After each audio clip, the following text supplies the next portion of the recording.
Hi, Jason Wagner with the Wagner Oehler Law Firm. Does Minnesota have portability? And what is portability? So no, Minnesota does not have portability, unfortunately. And portability is a feature in the federal estate tax code that allows a married couple to essentially share their unified exemption. And the unified exemption is the amount that you can pass either during life or at death that without having any estate tax. So that's gift and estate tax combined exemption amount. That limit right now is 12.92 million in 2023. And what portability means is if you don't use your full exemption amount, your spouse can elect to port that over to themselves and they can use it later. So in effect, that means that a married couple can pass over $25 million during life or at death with portability. So to get portability, the surviving spouse must make sure that it is elected on the decedent's estate tax return, and it has to be on a timely filed return, which is due within 9 months after the death of the person that died. And so that allows us then to take that remaining exemption amount. So let's say a person died and they left all of their assets to their surviving spouse.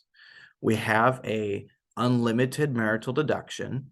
So that allows then basically no estate tax at the first death, but they also haven't used any of that $12.92 million exemption limit.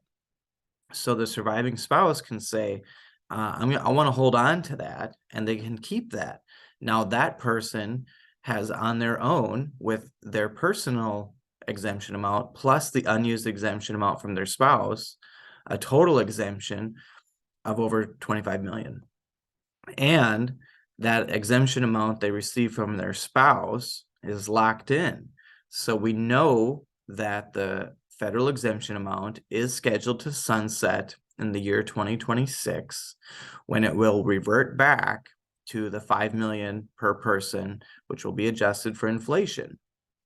But if a person has died in between whenever it was set up in 2017 and 2026, when it will sunset, and they've elected portability, they get to lock in that amount, that 12 million plus of exemption. So that's pretty powerful. And it's very important for individuals that are in that situation where maybe they're not currently subject to federal estate tax, but they could be if it rolls back, and they especially could be if it rolls back and they don't elect portability, to make sure that they are filing that estate tax return and electing for portability on a timely filed return, which is due 9 months after the death of the person that died. And that will then make sure that you're sheltering the maximum amount for federal estate taxes, and you're not subjecting your estate to whatever Congress might or might not do. Now, in Minnesota, we have no such feature of portability. We have a $3 million exemption limit per person. And we think of the Minnesota exemption limit as a use it or lose it exemption. So if you take a married couple that has $6 million in assets, great. Everything goes to each other. Okay, that's what we expect in most cases. We have an unlimited marital deduction amount. That means that at the death of the first spouse, we used $0 of that exemption. And now we have all of the assets of the marital estate in the surviving spouse's name. So if that person has now $6 million in their name, they still only have one exemption amount of $3 million. They didn't get to port over the first spouse's exemption limit to themselves.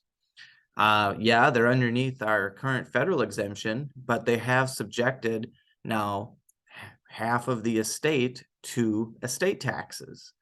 So what do we do about that? Well, if you've set up your estate plan properly, hopefully you have put into that a credit sheltered trust, whether that is funded by a formula or whether that is funded by a disclaimer. It's designed so that we can get as many assets as we can into that exemption trust, that credit shelter trust, so that we are in effect now using the first spouse's exemption limit, meaning we're opting out of the marital deduction and forcing it into using the exemption because it's use it or lose it. So in this example of a $6 million couple, let's say they each have $3 million to their name. Rather than the assets going to the surviving spouse directly, they would go to a credit shelter trust that would be funded up to, say, $3 million, because we're not going to pay tax on $3 million. Now the surviving spouse has $3 million in their own name, and they have a credit shelter trust set up for their benefit, but that is not in their name. Okay, I like to think of it as I'm going to keep my property in my name, and my spouse is going to keep their property in their name even after they're gone. But now it's going to be through a trust that my spouse has set up in their own estate plan, and I will be the beneficiary and I can control it, but it's not in my name for tax purposes. So it's very important for couples and individuals in Minnesota that have more than a $3 million estate or even approaching it to properly plan for this, because it is not going to be a shared exemption amount like it can be under the federal code as long as you apply for portability. For more information, you can check us out at wagnerlegalmn.com, see our Facebook page, or subscribe and see some more videos.